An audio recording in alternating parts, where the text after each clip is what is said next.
नमस्कार दोस्तों, Bihar civil service exam YouTube channel में आपका हार्दिक स्वागत है। इस वीडियो में हम देखेंगे भारत की नागरिकता के बारे में। भाग 2 है, भारत की नागरिकता के बारे में देखेंगे। पॉलिटिका सीरीज है, ये तीसरा वीडियो है पॉलिटिका। आइए शुरू करते हैं बिना देर किए। भाग 2 नागरिकता, ठीक है।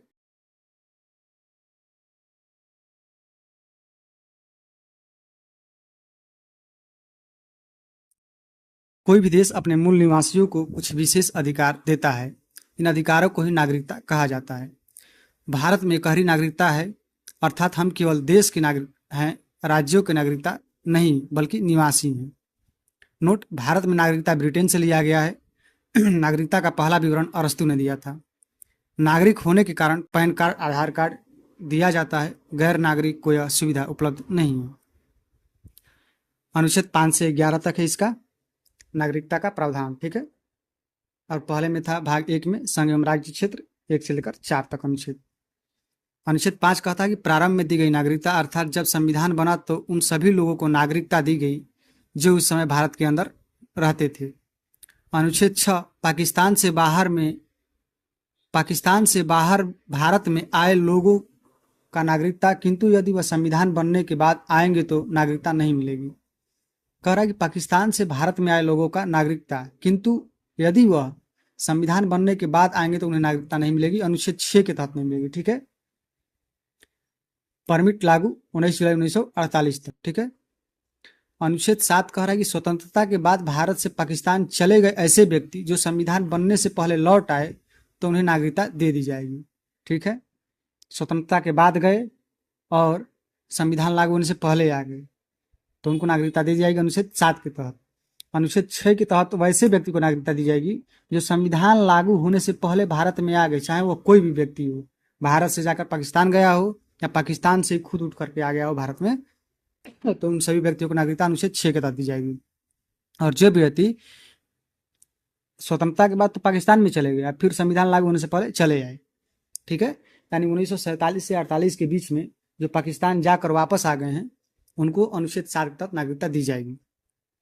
अनुच्छेद 7 में प्रावधान है कि जिस व्यक्ति ने 1 मार्च 1947 के पश्चात भारत से पाकिस्तान के लिए प्रव्रजन किया हो वह भारत का नागरिक नहीं समझा जाएगा, ठीक है। स्वतंत्रता के बाद गए, कह रहा कि अनुच्छेद 7 में प्रावधान किया गया जिस व्यक्ति ने 1 मार्च 1947 के पश्चात भारत से पाकिस्तान के लिए प्रव्रजन किया हो वह भारत का नागरिक नहीं समझा जाएगा, ठीक है।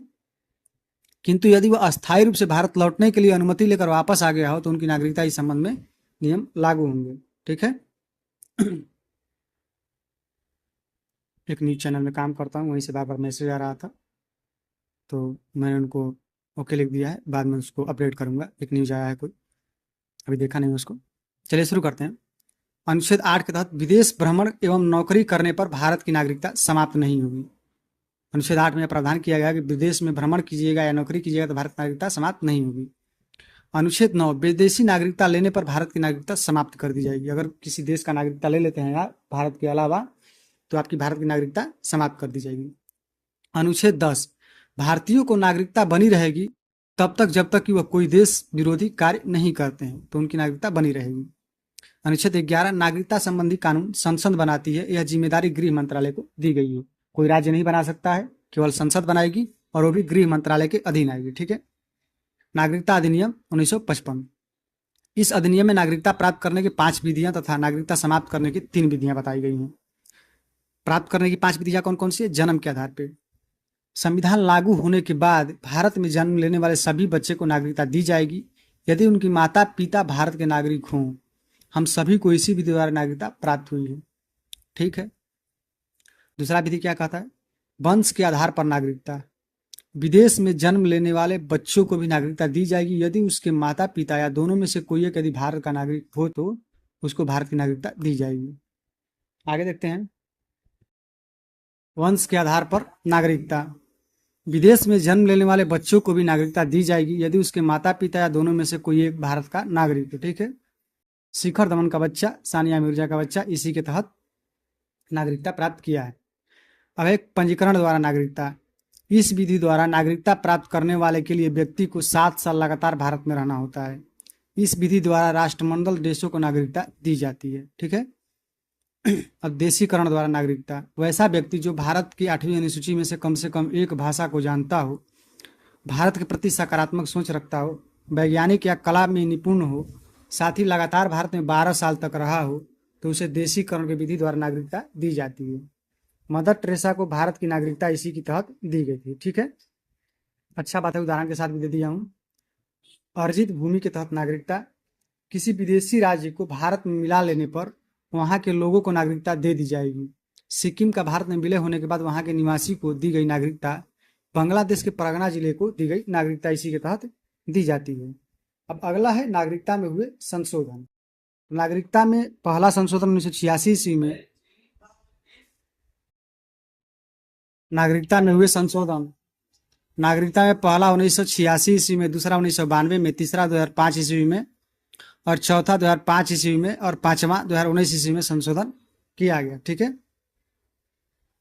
एनआरआई, वह नागरिक जो वर्तमान में भारत में नहीं रह रहा है लेकिन वो भारत का नागरिक है, वह विदेश में 6 माह से ज्यादा पढ़ाई या नौकरी करने के लिए चला गया हो तो वो एनआरआई कहलाएगा। कितने महीना? 6 महीना से ज्यादा। ओवरसीज नागरिकता, इसे 2005 में लक्ष्मीमल सिंधवी समिति द्वारा जोड़ा गया। ये बड़े बड़े उद्योगपति को दिया जाता है जो विदेशी नागरिकता ग्रहण कर लिए हैं। इस नागरिकता को प्राप्त करने वाला व्यक्ति बिना वीजा के भारत में आ सकता है, उसका वीजा आजीवन मान्य रहता है। एनआरआई को भारत में मताधिकार, संवैधानिक पद, भारत में शिक्षा, भारतीय मुद्रा में खाता खोलने की सुविधा प्राप्त है, जबकि विदेशी नागरिक को केवल भारत में शिक्षा और भारतीय मुद्रा में खाता खोलने की सुविधा प्राप्त है, न कि मताधिकार और संवैधानिक पद प्राप्त कर सकता है।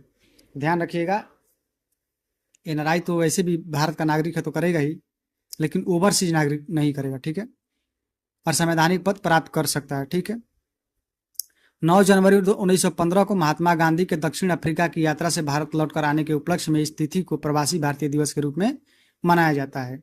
9 जनवरी को प्रवासी भारतीय दिवस मनाने की सिफारिश डॉक्टर एल.एम. सिंधवी की अध्यक्षता में की गई थी। ठीक है। आगे देखते हैं। नागरिकता समाप्त होने की 3 शर्तें कौन कौन सी है? यदि कोई व्यक्ति विदेशी नागरिकता ग्रहण कर ले तो उसकी भारत की नागरिकता समाप्त कर दी जाएगी। यदि व्यक्ति भारत की नागरिकता अपने इच्छा अनुसार छोड़ दे तो उसकी नागरिकता समाप्त हो जाएगी।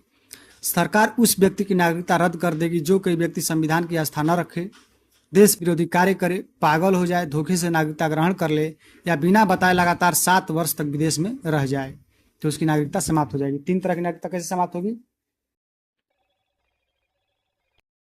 किसी दूसरे देश में जाने के लिए अनुमति की आवश्यकता होती है, इस अनुमति को ही वीजा कहते हैं। बिना वीजा किसी दूसरे देश में प्रवेश नहीं कर सकते। अपने देश को छोड़कर दूसरे देश में जाने के लिए खुद अपने देश से अनुमति लेनी पड़ती है, जिसे पासपोर्ट कहते हैं। एम्बेसडर, प्रत्येक देश अपने देश के लिए अधिकारी को दूसरे देश में राजनीतिक संबंध बनाने के लिए रखता है। कोई भी देश किसी दूसरे देश के राजदूत पर, पता नहीं कैसे हो जा रहा है, कोई भी देश किसी दूसरे देश के राजदूत पर पुलिस कार्रवाई, गिरफ्तारी या मुकदमा नहीं चला सकता। यह व्यवस्था वियना समझौता के तहत किया गया है। राष्ट्रमंडल देशों के राजदूत को उपायुक्त कहा जाता है। ठीक है। कभी कभी शब्दों में सुनेंगे उपायुक्त चुना गया है, तो किसको? राष्ट्रमंडल देशों के राजदूत को उपायुक्त कहा जाता है। वैसे देश जो कभी न कभी इंग्लैंड के गुलाम थे उन्हें राष्ट्रमंडल देश कहते हैं। इनकी संख्या 53 है। कॉमनवेल्थ का मुख्यालय लंदन में है। वर्तमान में कॉमनवेल्थ का अध्यक्ष महाराजा चार्ल्स तृतीय है। महारानी एलिजाबेथ द्वितीय ने प्रिंस चार्ल्स को अपना उत्तराधिकारी नियुक्त किया था। अमेरिका ब्रिटेन का गुलाम था किंतु उसने कॉमनवेल्थ की सदस्यता नहीं ली। सिटीजनशिप अमेंडमेंट एक्ट 2019, नागरिकता संशोधन नियम 2019 जो हाल ही में संशोधन हुआ है, 5वां संशोधन, उसको देखते हैं।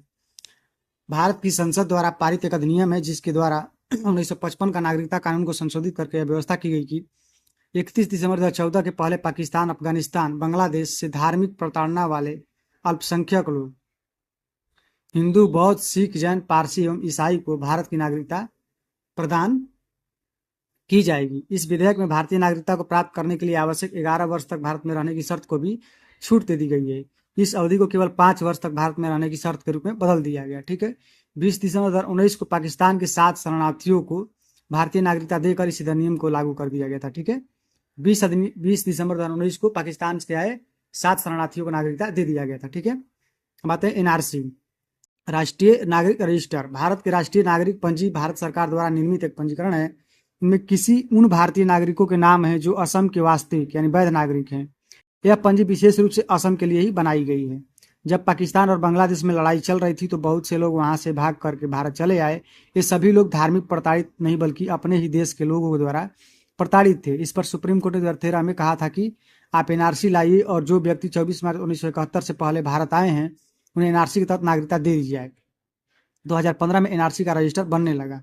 एनआरसी में रजिस्टर होने के लिए 2 लिस्ट की मिलाकर कुल 30 डॉक्यूमेंट में से कोई एक होना आवश्यक है। कितना? 30 डॉक्यूमेंट में से कोई एक होना आवश्यक है। यदि उसके पास कोई भी वैलिड डॉक्यूमेंट नहीं है तो उस आपको 4 माह का समय दिया जाएगा।